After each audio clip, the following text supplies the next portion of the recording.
위르겐 몰트만의 절망의 끝에 숨어있는 새로운 시작 강독 세 번째 시간 시작하겠습니다. 일단 제목을 다시 한번 생각해 보십시오. 독일어로 되어 있는 원래의 제목은 임, 임엔데 대안팡 이렇게 되어 있죠. 네, 확인해 보겠습니다.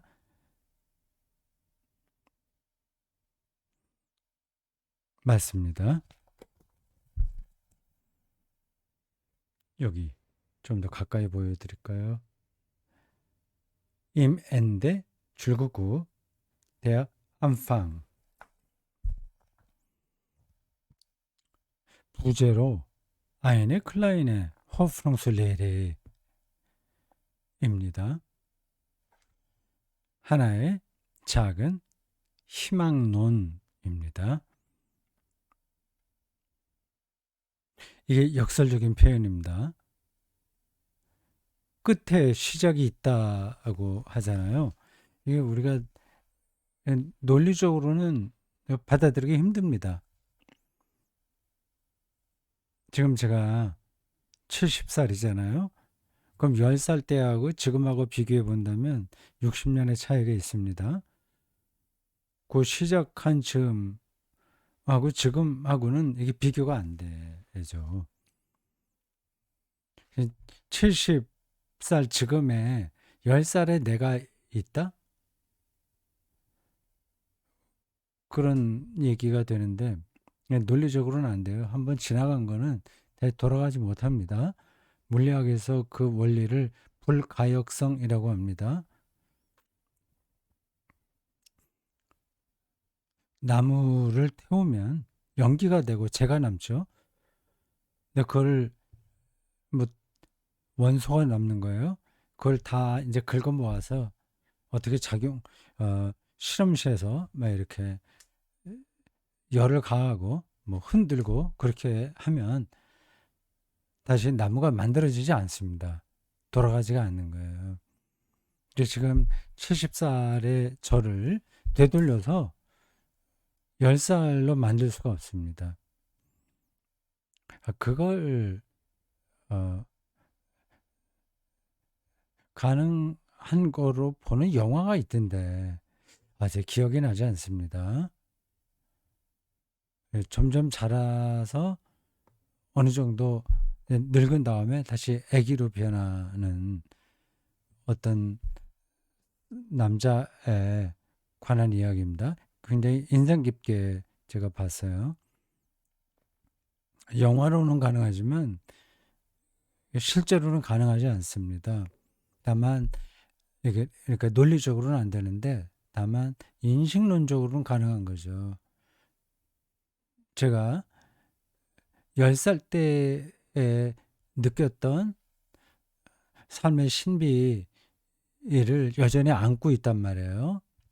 그때도 노을을 바라볼 때 어떤 특별한 느낌이 있었어요. 밤하늘에 은하수를 볼 때라든지 그 10살이라고 하더라도 시원적인 거하고 다 있습니다. 지금 아이들은 그런 걸 어떻게 경험하는지 모르겠습니다. 우리 시대 때는 아이들이 놀거리가 없어서 그냥 밖에 나와서 계속 놀았습니다. 낮에만 논 게 아니라 밤에도 모여서 놀았어요.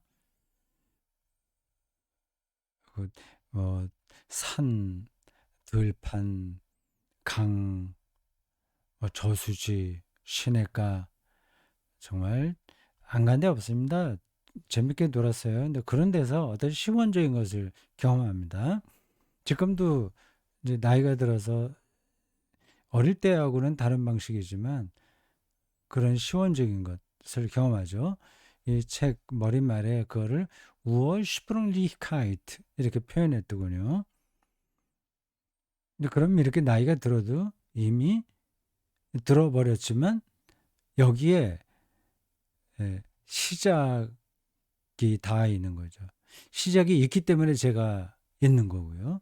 그 지금 마지막이 끝나는 게 아니라 또 새로운 시작인 겁니다. 이런 것들이 말장난처럼 들릴 수도 있는데 말장난으로가 아니라 가장 궁극적인 리얼리티, 얼티메이트 리얼리티에 대한 거라는 거를 어느 정도 눈치채야 하나님에 대해서 이야기할 수 있습니다. 그제서야 영원한 생명, 하나님 나라, 뭐 구원, 뭐 그런 것들이 아주 실질적으로 더 들어오게 되죠. 그렇지 않으면 우리는 그냥 세상이 돌아가는 방식으로 하나님을 생각할 수 있습니다. 세속적인 차원에 떨어지게 되는 거죠. 자, 절망의 끝에 숨어 있는 새로운 시작. 이게 몰트만의 신학을 한 단어로 규정할 때 나오는 그 단어하고 연관되는 겁니다. 희망이에요, 희망. 호프ung, 희망의 신학자라고 하죠. 그러니까 종말은 절망이 아니라 오히려 희망인 겁니다. 자, 우리는 지금 머릿말을 읽고 있어요. 2번 앞에서 읽었고 오늘 3번째로 가겠습니다. 들어가고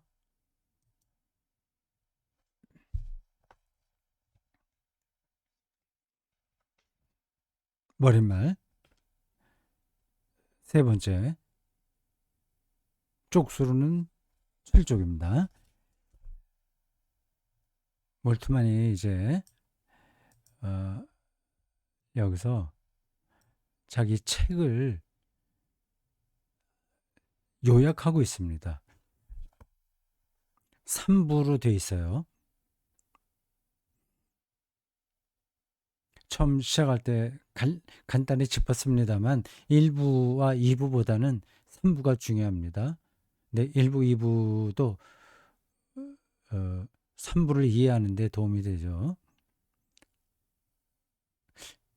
그래서 저는 1부는 꼼꼼하게 다 읽지 않겠다고 했어요. 물론 3부도 꼼꼼하게 다 읽지는 않습니다. 그래도 3부는 좀 자세하게 보도록 하겠습니다. 1부는 조금 쉽게 지나가겠어요. 1부, 2부, 3부 어떤 내용인지 압축해서 설명하는 이 머릿글을 읽어보겠습니다. 1부에서 나는 유년기와 청소년기, 몰트만의 유년기와 청소년기는 좀 불행했습니다. 뭐 개인적으로 불행했다는 게 아니라 그 시대가 그랬다는 겁니다. 그 2차 세계대전 끝난 뒤에 곧 태어났죠. 1926년인가? 17년인가? 26년 태어났거든요. 독일이 1차 세계대전에서 졌고 여러 가지로 힘들었겠죠. 그리고 또 히틀러 시대가 조금 후에 1930년대 중반부터 시작하죠. 몰트만이 그 2차 세계대전에도 참전했습니다. 젊으니까 가야죠. 26년생이니까 몇 살인가요? 1944년을 뺀다면 18살, 19살 그 정도 됐겠네요. 나는 유년기와 청소년기 그리고 이와 더불어 삶의 유한한 시작들에 대해 다룬다. 다 지나간 거죠.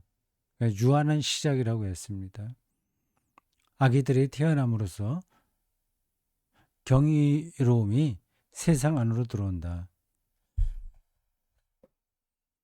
그 아기들이 세상을 새롭게 경험하기도 하는 거죠. 새로운 세상이 시작되는 거죠. 이에 유년기는 우리에게 모든 것들이 가능성으로 가득 찬 열린 미래로 여겨지고, 그렇죠. 그 시절의 아이들은 무한한 미래, 무한하다기보다 활짝 열린 미래에서 특별한 경험을 하는 겁니다. 이렇게 나이 먹은 사람들은 잘 느끼지 못하는 경험들이죠. 흔히 삶의 충만함에 대한 희망의 비유로 사용된다. 유년기 때는 보통 그런 유년기 시절을 그 희망의 비유로 보통들 말합니다. 이는 청소년기에도 동일하게 적용되어 사람들은 청소년기가 미래에 적합하다고 말하기도 한다. 그러므로 현대인들은 노년기를 피하고자 하며 영혼은 젊음을 유지하고자 온갖 애를 쓴다. 유년기 젊은 시절이 열린 미래를 갖고 있으니까 그 젊게 사는 게 좋다. 이제 그래서 계속 그 젊은 상태를 유지하려고 애를 쓰죠. 건강도 그렇고 미용도 그렇고요. 많은 부분에서 우리는 계속 젊음을 유지하고 싶어집니다. 그게 거의 종교처럼 지금 돼 있죠.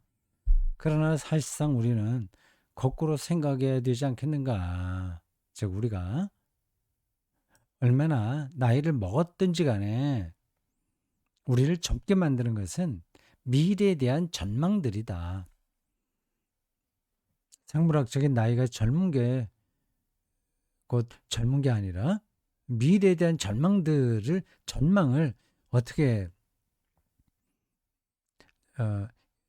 생각하고 붙들고 있느냐에 있다는 거죠.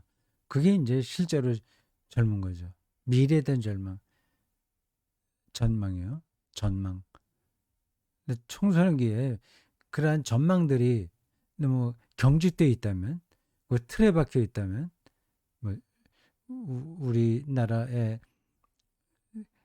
적나라한 예를 든다면 청소년기에 수능 많이 보고 좋은 대학 가는 것에만 다 몰두하고 있다면 그건 이제 미래에 대한 전망이 경직되어 있는 거죠. 독일어가 거의 달려있군요. Zukunft, Zukunft, Aussichten. Zukunft는 미래입니다. Aussichten, 전망. 독일어는 좀 특징이 있어요. 동사를 쉽게 명사화합니다. 일부에서는 그 어린 시절, 유년기, 청소년기에 대한 그 시절을 지난 자기 경험을 이야기하면서 그 생물학적인 젊음이 핵심이 아니라 미래에 대한 전망이 더 중요한 문제다. 그걸 말한다는 거예요. 일부. 음, 대충 이렇게 몰두만이 무엇을 얘기하려고 하는지 이런 머리의 말만 들어도 알만합니다.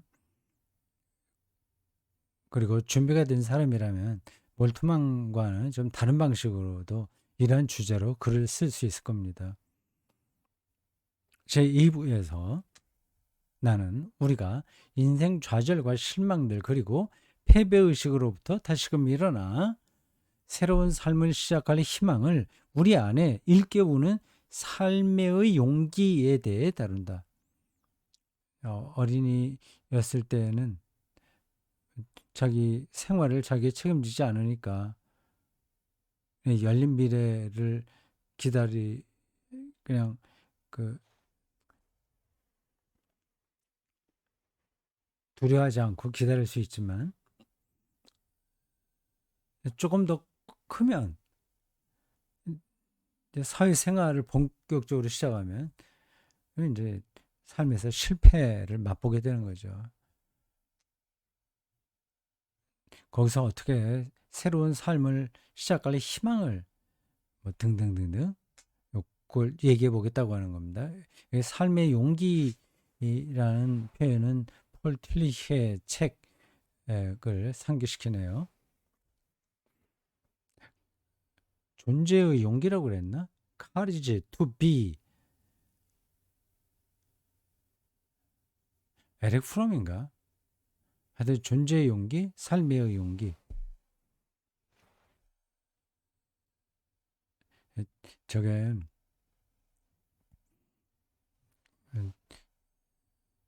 그냥 좋은 말 쓰기 위해서 그렇게 하는 게 아닙니다. 정말 우리의 실존을 정확하게 짚어주고 있어요.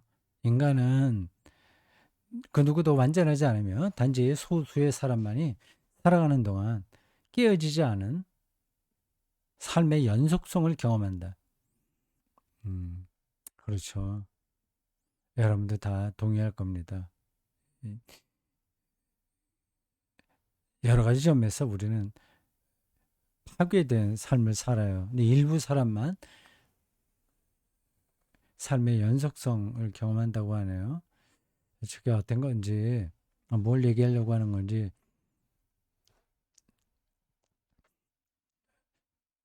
조금 더 설명이 필요하긴 한데 지나가겠습니다. 우리는 언제나 다시금 한계에 부딪히고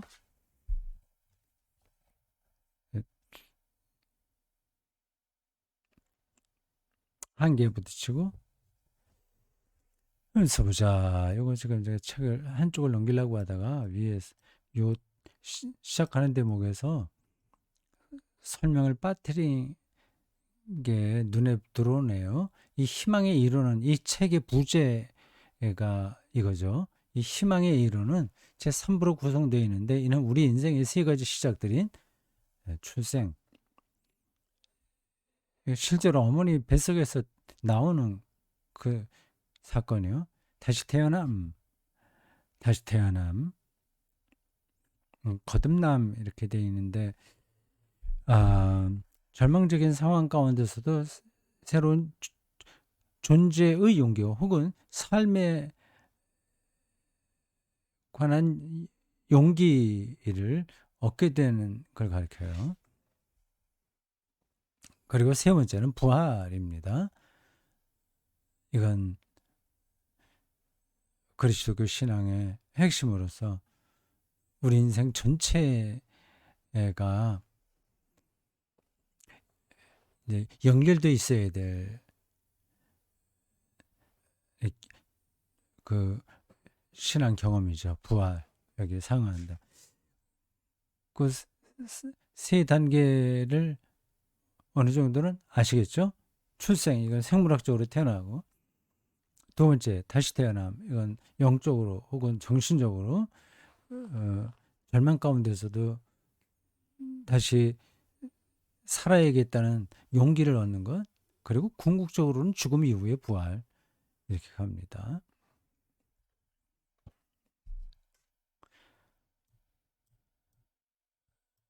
이부 이건 방금 짚은 대로 다시 태어남입니다. 절망 가운데서도 다시 희망으로 돌아오는 거죠. 우리는 언제나 다시금 한계 부딪히고 우리 인생의 계획들이 수포로 돌아가며 자 이미지 파일 다시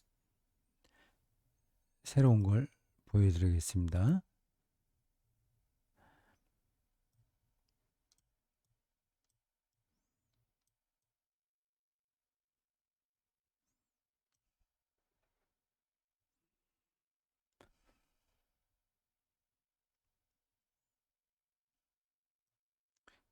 얼굴이 좀 나오게 해볼까요?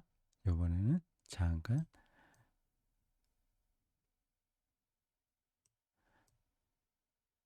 돌아가며 좋은 시작들이 미결로 끝나버리며 특히 삶을 불가능하게 만드는 죄악을 경험한다.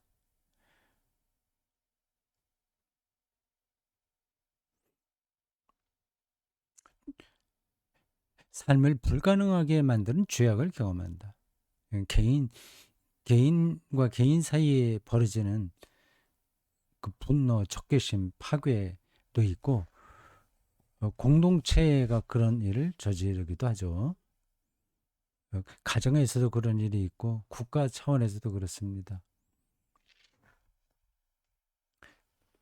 어떤 나라는 내란에 떨어지기도 하고 삶을 불가능하게 하는 거죠. 그게 이제 죄악입니다. 그러나 이러한 삶의 부정적인 경험들이 일어나는 곳에 새로운 시작이 존재한다. 아이가 넘어지는 것은 그다지 나쁜 일이 아니다. 우리는 이를 통해 이제 일어나는 것을 배우게 되기 때문이다. 그렇네요. 넘어지지 않는 아이는 일어나는 걸 배우지 못하죠. 기독교 신앙은 문자적인 의미에서 부활의 신앙이다. 왜 그냥 부활의 신앙이다라고 하지 않고 문자적인 의미에서를 붙였을까요? 그 부활이 그냥 우리의 그 망상, 심리적 현상이 아니라는 뜻입니다. 그러니까 성경을 그냥 문제적으로 믿는다는 뜻으로 저런 걸 붙인 건 아니에요. 부활의 확실성을 저렇게 표현한 겁니다. 이 신앙은 우리에게 계속 흘러가는 역사 안에서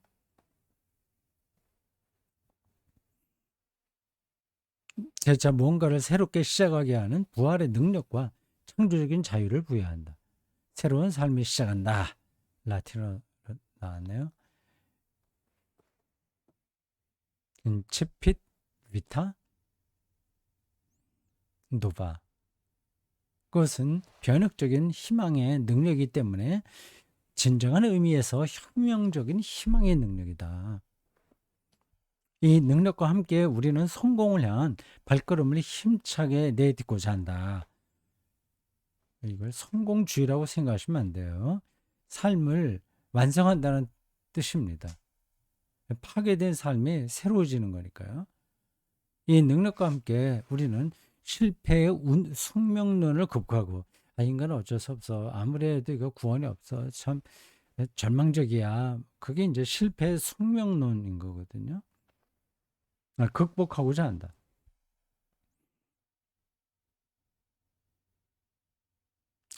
이 능력과 함께 우리는 됐고요. 기독교인들은 영혼이 시작하는 사람들이다라고 프란츠 로젠츠바이크 로젠 여기는 로즌이라고 했는데 뭐 그렇게 발음할 수도 있긴 있어요. 로즌 조금 더 교과서식으로 엄격하게 발음한다면 로젠츠바이크라고 해야 되겠죠.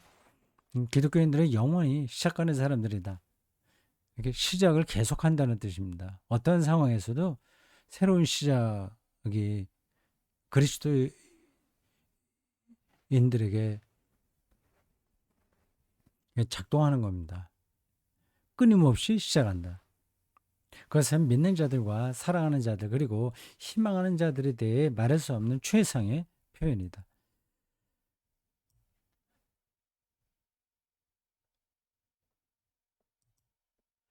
그렇죠. 3부입니다. 요건 제가 좀 자세하게 한다고 말씀드렸어요.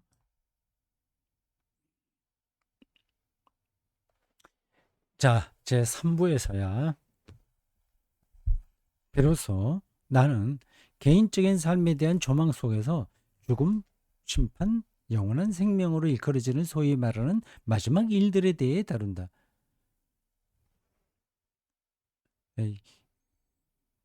그 머릿말 앞부분에서 그가 얘기한 것처럼 앞에서 먼저 나온 책들에서 몰트만은 그 희망을 이야기할 때 그 마지막 희망 마지막 일들에 대한 희망인 거죠. 그걸 다룰 때 정치 개인과 개인적인 차원과 정치적인 차원을 같이 이야기하는데 이번에는 주로 정치보다는 개인적인 영역을 더 많이 말하겠다고 했어요. 그러니까 자기의 실존에 관계된 문제들을 다룬다는 겁니다. 과연 죽음 이후의 삶이 존재하는가? 이건 우리의 실존의 문제인 거죠. 살아있는 자와 죽은 자 사이에 교통이 있는가? 그게 사도신경에 나오는 이야기잖아요. 근데 사도신경 음,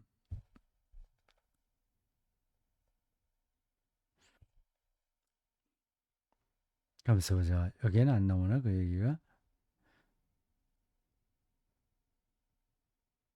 예, 여기 있습니다. 또 이제 뒷부분에 있어요. 성도의 교제와 이렇게 나와요. 성도의 교제와 죄를 용서받는 것과 몸의 부활과 영생을 믿습니다. 성도의 교제를 가리키는 거죠. 그거는 교회 다니는 사람들끼리만의 교제가 아니라 이미 죽어서 성인이 된 사람들까지를 다 포함하는 겁니다. 근데 그 교제가 성도의 교제가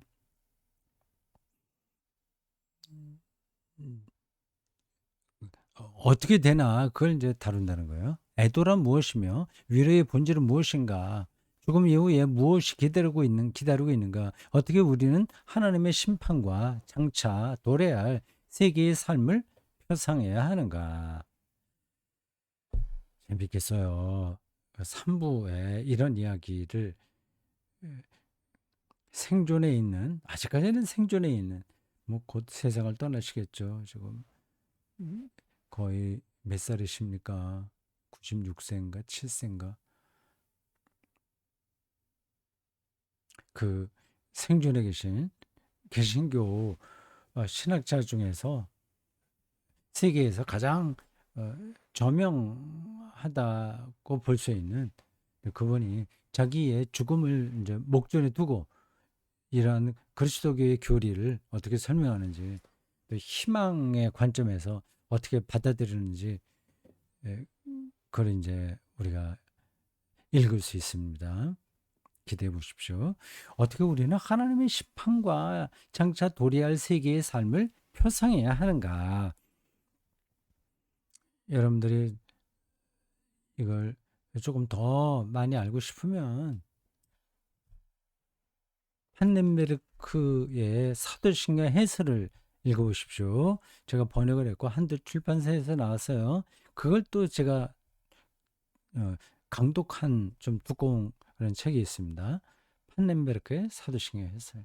거기에 나오는 이야기들이에요. 음, 본서의 여러 장들은 강연들로 구성되어 있는데 자기가 이걸 한 권의 책으로 생각하고 쓴 건 아닙니다. 이들은 튜빙겐 대학에서의 연구 중에 개신교 아카데미, 에반겔리시 아카데미인에서와 독일 개신교의 교회의 날 키르헨탁 행사 중에 직역하면 키르헨탁이 교회의 날이지만 우리에겐 그게 잘 와닿지 않죠. 뭐 선교대회 하는 게 나을 것 같습니다. 행사 중에 그리고 비종교적인 회의 석상에서 발표된 것들이다. 아, 그래요? 교회 바깥에서 행한 강연도 여기 나온다는 거잖아요. 예, 강연들은 폭넓은 청중들을 대상으로 한다. 그러므로 나는 신학적인 전문 용어들과 많은 인용들을 가급적 피하고 나의 개인적인 확신에 상응하는 견해들을 피력하고자 한다. 에세이처럼 쓴다는 겁니다. 나는 원고 교정을 위해 수고한 등등등등 몇 사람 수고한 사람들 얘기를 했네요. 그런데 꼭 구쪽입니다.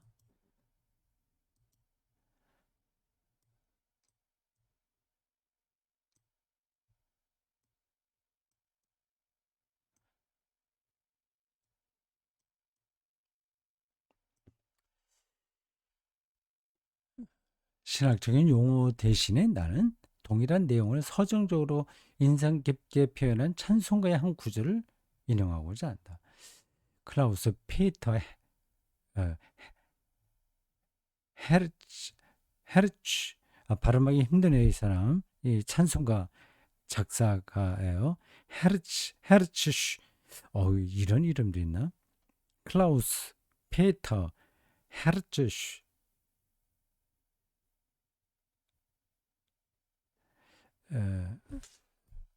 여기는 우리말로 헤르츠 이렇게 있죠. 헤르츠 뭐 그렇게 발음해도 되겠죠.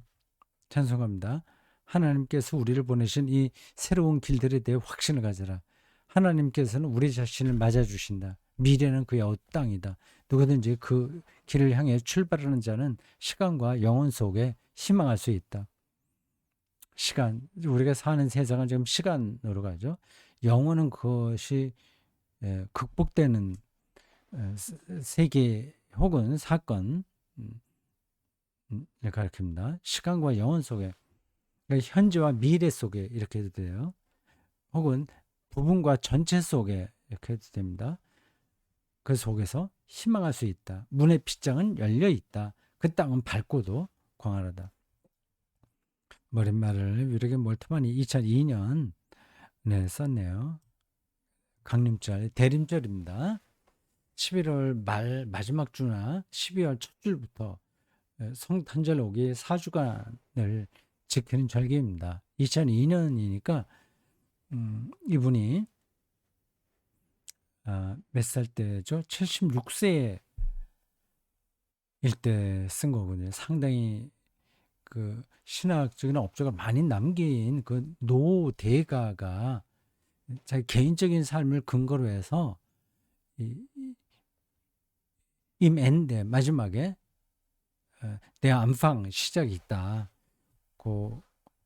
그런 제목으로 그리스도교의 종말론적 희망에 관한 가르침을 이렇게 에세이식으로 풀어내려고 합니다. 기대가 돼요. 자, 오늘 여기까지 하겠습니다. 수고했습니다.